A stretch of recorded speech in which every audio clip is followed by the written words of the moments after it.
The experts call it the most important word as far as the results we get from life are concerned in this or any other language, and that word is attitude. It is our attitude toward life which will determine life's attitude toward us. Let's face the fact honestly that we shape our own lives, and the shapes of them will be determined by our attitudes.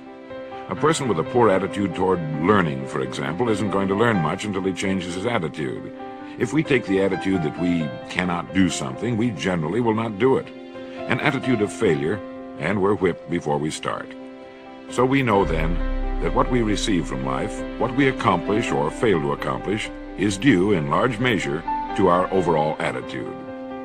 William James of Harvard University put it this way: "The greatest discovery of my generation is that human beings can alter their lives by altering their attitudes of mind." And isn't it wonderful that we have this measure of control? Before we start talking about our attitude toward the world, let's talk about our attitude toward ourselves, since it is the attitude we take toward ourselves which determines our attitude toward the world. Now right here we come to a rather strange fact. We're so familiar with ourselves, we tend to take ourselves for granted. We tend to minimize the things we can accomplish, the goals we can reach, and for some equally strange reason, believe others can accomplish things in our field which we cannot. There are literally millions of human beings living narrow, darkened, frustrated lives, living defensively, simply because they take a defensive, doubtful attitude toward themselves, and as a result, toward life in general.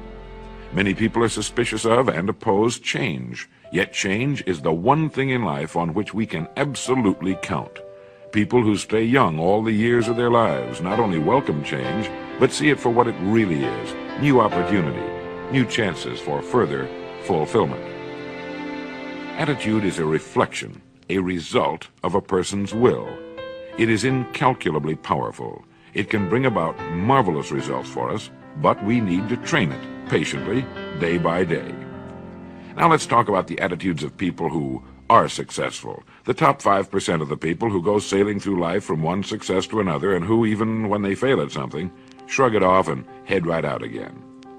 No matter who the person is or what he does, men and women in sales, business executives, people in all the professions, wives and mothers, students, top people in the armed forces, public servants, men and women in the service of religion, working men and women in all fields of endeavor, wherever you find a person doing an outstanding job and getting outstanding results, you will find a person with the right kind of attitude.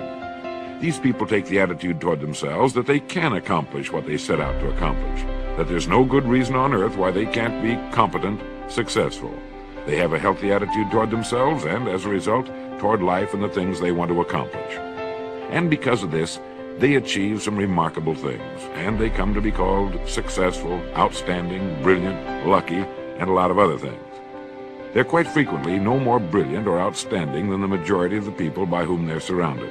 But they did develop the right attitude, and they found their accomplishments not too difficult, and many times surprisingly easy, simply because it seems that so few are really trying, really believe in themselves. Successful people come in all shapes and sizes and in widely varying degrees of intelligence, background, and so on. But they all have one thing in common. They expect more good out of life than bad. They expect to succeed more than they fail. If you want something worthwhile, take the attitude that there are a lot more reasons why you can have it than there are that you cannot, and set out to earn it. Go after it, work at it, ask for it, and 9 times out of 10, you'll get it. Our environment is really a mirror of our mental attitude. If we don't like our environment, we have to change our attitude first. Now, the world plays no favorites. It's impersonal. It doesn't care whether we change or not. Adopting a good, healthy attitude toward life doesn't affect the world and the people in it nearly as much as it affects us. It would be impossible to even estimate the number of jobs which have been lost, the number of promotions missed, the number of sales not made, the number of marriages ruined by poor attitudes. But you can number in the millions the jobs which are held but hated, the marriages which are tolerated but unhappy, all because of people who are waiting for the world and others to change toward them, instead of being big enough and wise enough to at least make a test which will prove beyond any shadow of a doubt where most or at least a big part of the trouble lies. Studies made of the lives of literally thousands of successful people have shown that they radiate confidence, assurance, they expect success, and they get success. You can spot these people by the way they walk, by the way they look and act. You can feel it about them when they enter a room. They may be short and fat, or tall and thin, or any combination in between, but they have about them the attitude of success. In the record Greener Pastures, I'll get into this next statement, but right now I want you to realize, if you don't already, that in 5 years or less, you can get right to the top of the work you're now doing. I know this, but the important question here is, do you know this? The minute you do know it, you'll have this right attitude I'm talking about. The easiest and most effective means of forming a good attitude habit is to begin to act as though you have a good, positive, expectant attitude toward life. That's right. Begin right now to walk, act, and look as though you belong to this group. If you're already in the top 5%, you'll know what I mean. If you've never tried it, you'll be amazed at what happens. Actions trigger feelings, just as feelings trigger actions. And what I'm trying to say is that you must first become, mentally, from an attitude standpoint, that which you wish to achieve. In short, his attitude had been one of success, of expecting success, long before the material, the tangible rewards of success had been earned. For now, remember that a person must act, look, and because of these things, feel successful before the success he seeks can come. Chances are you know people who seem to be what others call lucky. All kinds of good and wonderful things seem to happen to them, and they give the impression of happily sailing through life, having a wonderful time, and getting more accomplished in a year than most people do in 5. Now, it makes no difference how good a person's attitude has been in the past. Anything can be improved upon, and it's the small refinements upon something already good that makes it great. So here's the test. For the next 30 days, act toward the world, everything and everyone with whom you come in contact, with the attitude which represents the kind of results you want to achieve. That is, if the result you want is more success in what you're doing, act as though you are already in possession of the success you seek.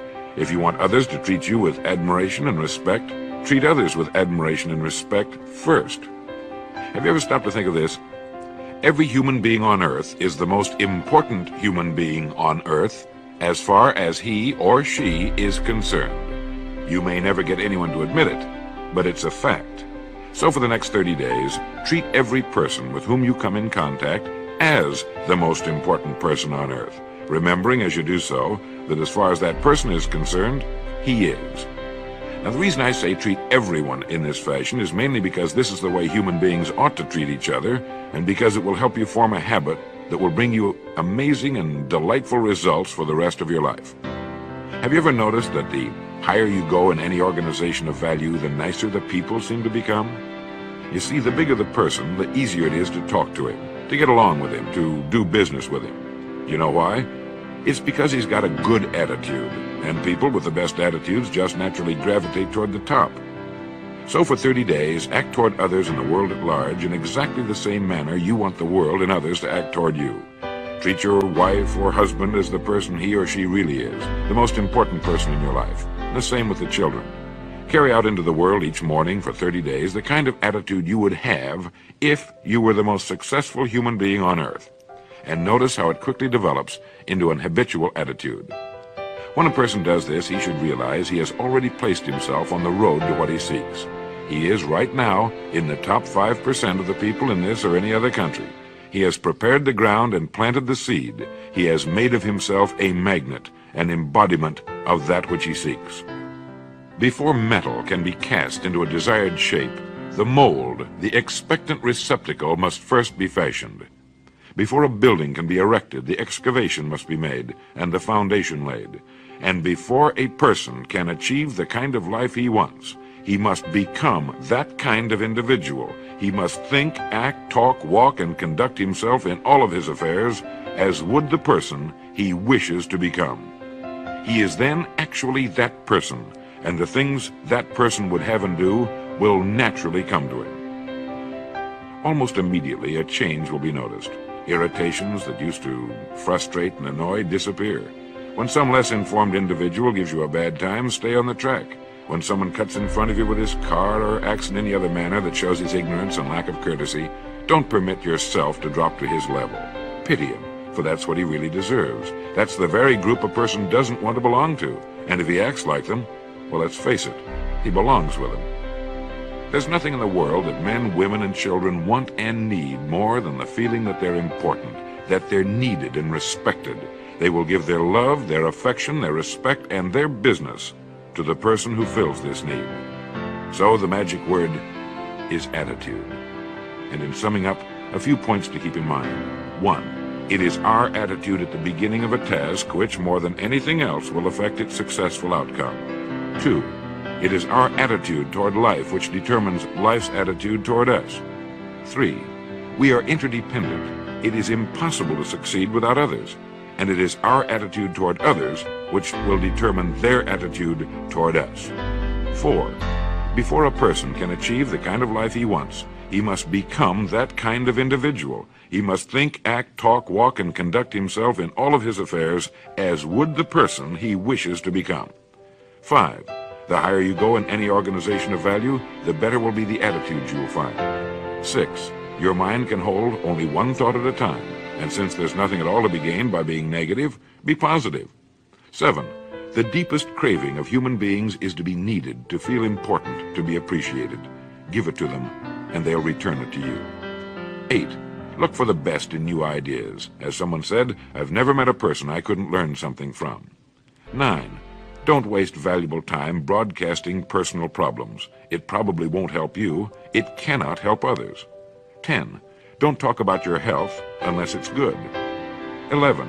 Radiate the attitude of well-being, of confidence, of a person who knows where he's going. This will inspire those around you, and you'll find good things will begin happening to you.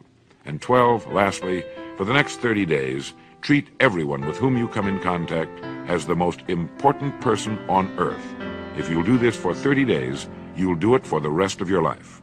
Success or failure in any undertaking is caused more by the mental attitude even than by mental capacities.